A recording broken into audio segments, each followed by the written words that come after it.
I should have seen the signs. That's what keeps me up some nights, how obvious it was, once I put the pieces together. But when you trust someone with your whole heart, you don't look for cracks in the glass. You just assume it's solid. It started small, the way most betrayals do. My wife, Lisa, had always been friendly with my buddy, Jake. We'd all known each other since college. He was the life of the party, the kind of guy who could make a room burst into laughter without trying too hard. And me? I was the steady one. The guy who made sure everyone got home safe after a wild night. That's how it had always been. I remember the first time something felt off. It was a Saturday night, and a bunch of us were hanging out in my backyard, drinking beers and grilling steaks. Lisa was laughing a little too hard at Jake's jokes, leaning in just a little too close.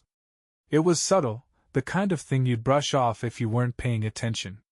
But I was. Still, I told myself I was imagining things. I mean, come on. Lisa and I had been married for 8 years. We weren't newlyweds anymore, but we had a good life. A house, decent jobs, 2 dogs that acted like kids. We fought sometimes, sure, who didn't? But cheating? No way. Then, a few weeks later, I noticed Lisa texting more. She'd sit on the couch, phone tilted away, smirking at the screen. If I walked by, she'd click it off real fast, like it was nothing. Who you texting? I asked one night, keeping my voice casual. Oh, just the girls, she said too quick. I wanted to believe her. So I did. At least, until the night everything changed. It was a Thursday, and I'd had a long day at work. I got home expecting dinner, maybe a quiet night watching some mindless TV. Instead, I found Lisa dressed up, heels, makeup, the whole deal. Going somewhere? I asked, trying to keep my voice light. She hesitated, just for a second. Oh, yeah? Last-minute girls' night. I nodded, but something gnawed at my gut. Where? The usual place, she said. Except she was lying. And I was about to find out just how deep the betrayal went. Something in Lisa's voice didn't sit right with me. Maybe it was the way she hesitated before answering. Maybe it was just gut instinct. Whatever it was, it wouldn't let go. I waited until she left, watching from the living room window as she climbed into her car. The second she pulled away, I grabbed my keys and followed. Now, let me be clear, I wasn't the kind of guy who snooped through his wife's things or tracked her every move. But this wasn't just paranoia. It was a feeling I couldn't ignore, and deep down, I knew I had to see it for myself. Lisa had said she was going to the usual place, a cozy little bar where she and her friends liked to catch up. So I drove there first, parked across the street, and waited. 10 minutes. 15. No sign of her. That's when my stomach twisted into knots. I pulled out my phone and called her. She didn't answer right away. Then, after a few rings, she finally picked up. Hey, babe, she said, her voice a little too cheerful. In the background, I heard muffled voices, music maybe, but it didn't sound like a bar. How's girls' night? I asked, keeping my voice steady. Oh, just catching up, she said. How's your night? I clenched my jaw. Fine. A long pause. Then she said, I'll be home late, so don't wait up, okay? That's all I needed to hear. I hung up, gripping the steering wheel tight. She wasn't at the bar. She wasn't with her friends. So where the hell was she? I had a few guesses. And one of them made my blood run cold. Jake. My best friend. I didn't want to believe it. But my gut had been screaming at me all night. So I started driving. Not to our house. Not to the bar. But to Jake's apartment. And what I found there. It shattered me. I pulled up a block away from Jake's apartment, killed the engine, and sat there for a moment, gripping the steering wheel so hard my knuckles turned white. This was crazy, right? Lisa wouldn't do this to me. Not with him. But my gut told me otherwise. His place was on the second floor of a small apartment complex, with a parking lot right out front. And there it was, Lisa's car, parked 2 spots away from Jake's truck. I felt like I'd been punched in the stomach. I could have turned around right then. Driven home. Pretended I never saw it. But something in me, pride, anger, maybe just raw, burning curiosity wouldn't let me. So I got out. The apartment was dimly lit, the curtains barely drawn. I crept closer, my heart pounding so hard I could hear it in my ears. When I reached the window, I hesitated. Did I really want to see this? But then I heard laughter. Hers. And his. A sharp, familiar pain stabbed through my chest. That laugh used to be mine. I peered inside. There they were.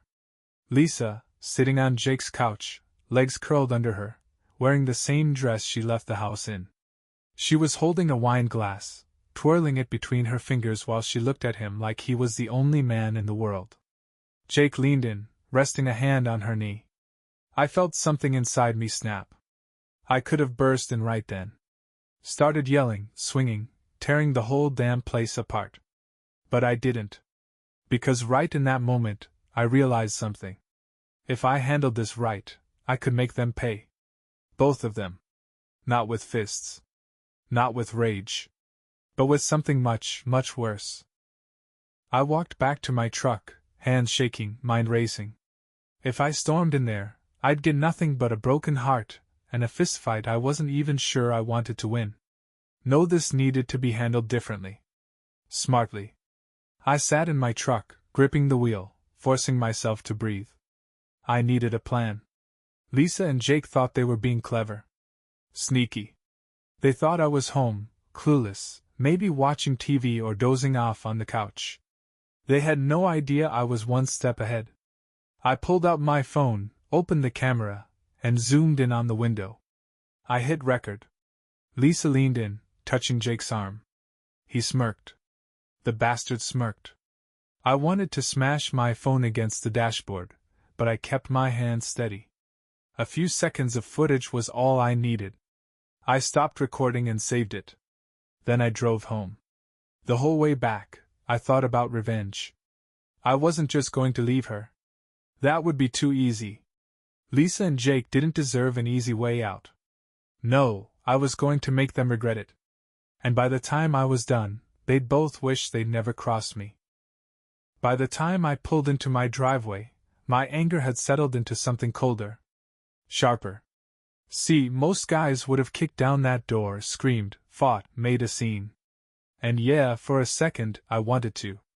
But that would have given them exactly what they expected, an emotional, broken husband they could feel guilty about for a while before moving on with their lives. I wasn't giving them that satisfaction. Lisa came home late, just like she said she would. I was sitting on the couch, flipping through channels, acting like I hadn't just caught her in the act. She walked in, her heels clicking against the floor, then leaned down to kiss my cheek. I let her. "How was your night?" I asked, keeping my voice light. She hesitated just for a second. "Oh, you know, same old. The girls are doing great." I nodded, hiding my smirk. She was lying straight to my face. It almost amused me. Almost. I decided right then that I wasn't going to confront her yet. No, I was going to let her think she was getting away with it. Let her lie. Let her believe she had me fooled. Because the longer she thought I didn't know, the better my revenge would be. For the next few weeks, I played my role perfectly. I acted like the same husband I'd always been, maybe even a little better. I asked about her day, planned little date nights, made her feel comfortable. And Lisa? She fell right into it. She had no idea I knew. Meanwhile, I was gathering everything I needed. See, cheating isn't just about betrayal. It's about arrogance. People like Lisa and Jake? They think they're too smart to get caught. Too careful. But everyone slips up eventually. I started going through Lisa's phone when she was asleep. She had a passcode, but I knew it. Of course I did. That's the thing about trust, you give people the benefit of the doubt. Until they prove you wrong. Texts. Pictures. Late night. "I miss you." Messages. Everything I needed was right there. I sent it all to my personal email. Then I got creative. I reached out to a lawyer. Quietly. Found out exactly what I could do to make sure Lisa walked away with nothing. Then I started planting seeds. One night, I left my phone unlocked on the counter with a text from a female coworker up on the screen. Nothing incriminating, just enough to make Lisa wonder. I watched her glance at it, her expression shifting. Good. Let her feel that doubt. Let her think she's losing me before she even realizes the walls are closing in. Because when the trap finally snapped shut, I wanted her to see it coming. And know there was nothing she could do to stop it. Lisa didn't notice the change at first. She was too busy sneaking around, thinking she had me wrapped around her finger. But slowly, little things started to get to her. Like how I stopped being so available. I started working late, not really, but that's what I told her. When I was home, I was distant, preoccupied, like I had something on my mind. And Lisa? She was starting to get paranoid. One night she asked, "Is everything okay? You've been different lately." I looked at her, really looked at her, and for a split second, I almost felt sorry for what was coming. Almost. Instead, I gave her a small smile and said, "Just work stuff. Nothing to worry about." She didn't believe me. I could tell by the way she started checking my phone when she thought I wasn't looking. The way she asked about my day like she was waiting for me to slip up. It was perfect. Because while she was busy wondering if I was up to something, she didn't see what was really happening. Behind the scenes, I was preparing to destroy her entire world. And she wouldn't see it coming until it was too late. By now, Lisa was on edge. She still thought she had the upper hand, but something in her gut was telling her otherwise. I could see it in the way she watched me, the way she hesitated before leaving the house for her girls' nights. She didn't know what was wrong, but she could feel the shift. That's exactly what I wanted. One night, I decided it was time to push things further. I left my laptop open on the kitchen table just enough for her to see an email I had accidentally left up. It was from a real estate agent. Subject line: finalizing the sale, divorce preparation. Lisa froze when she saw it. I watched from the corner of my eye as she read the first few lines. Her breath hitched. She didn't say anything at first, but I could see the panic building. She had no idea that I knew about her and Jake. But now she thought I was planning to leave her. Good. That night she barely touched her dinner. She kept glancing at me, waiting for me to say something. I didn't. I just acted normal. Lisa, on the other hand, was starting to fall apart. And I wasn't done yet. Because the next move? That was going to be the real killer. Lisa was unraveling, and I loved every second of it. She was jumpy, paranoid. She started asking random questions about work, about my day, about where I'd been. I could see it in her eyes. She was scrambling to figure out if I knew. But she still didn't have a clue. That's when I decided it was time to end this. One Friday night, I told Lisa I was heading out for a work dinner. "Late meeting," I said casually, grabbing my keys. "Don't wait up." She smiled, but it didn't reach her eyes. "Okay, have fun." The second I left, I knew exactly what she'd do. She'd run straight to Jake. And that's what I was counting on. See, while Lisa thought I was out, I was actually parked a few blocks away, watching as she got into her car. Sure enough, she drove straight to his apartment. Game over. I waited 30 minutes, then walked up to his door. I knocked once. Twice. No answer. I pulled out my phone and sent a message. "Lisa, open the door. I know you're in there." Seconds later, the door cracked open. And there she was. Wide-eyed. Panicked. Trapped. Behind her, Jake stood frozen, shirtless, looking like a deer in headlights. I stepped inside, calm as ever. "Hey, buddy," Lisa stammered. "I can explain." I held up a hand. "Don't bother." I pulled my phone from my pocket, scrolled through my camera roll, and showed her the video I had taken weeks ago. The one of her and Jake, laughing, touching, thinking no one was watching. Lisa's face drained of color. You know, I said, slipping my phone back into my pocket. I thought about making this ugly. Screaming. Fighting. I shrugged. But honestly? You're not even worth it. She opened her mouth, but nothing came out. I turned to Jake. And you? You were my best friend. I shook my head. You can't have her. And with that I walked out. But the real revenge? That was coming next. I walked out of Jake's apartment that night without looking back. Lisa and Jake could stand there in stunned silence all they wanted. Nothing they said would change what I had planned next. See, revenge isn't about anger. It's about precision. Lisa didn't know that while she was sneaking around, I had been methodically tearing her life apart. The next morning, I was up early, calm, collected. I made coffee like it was just another day. But when Lisa walked into the kitchen, she looked like she hadn't slept at all. We need to talk, she said softly. I took a sip of my coffee, barely glancing at her.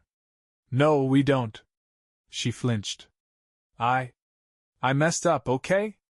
But I love you and I cut her off with a chuckle. Not an angry one. Just amused. Lisa, I don't care. I set my mug down and met her eyes. You're not special. You're just another unfaithful wife who thought she could have it all and never get caught.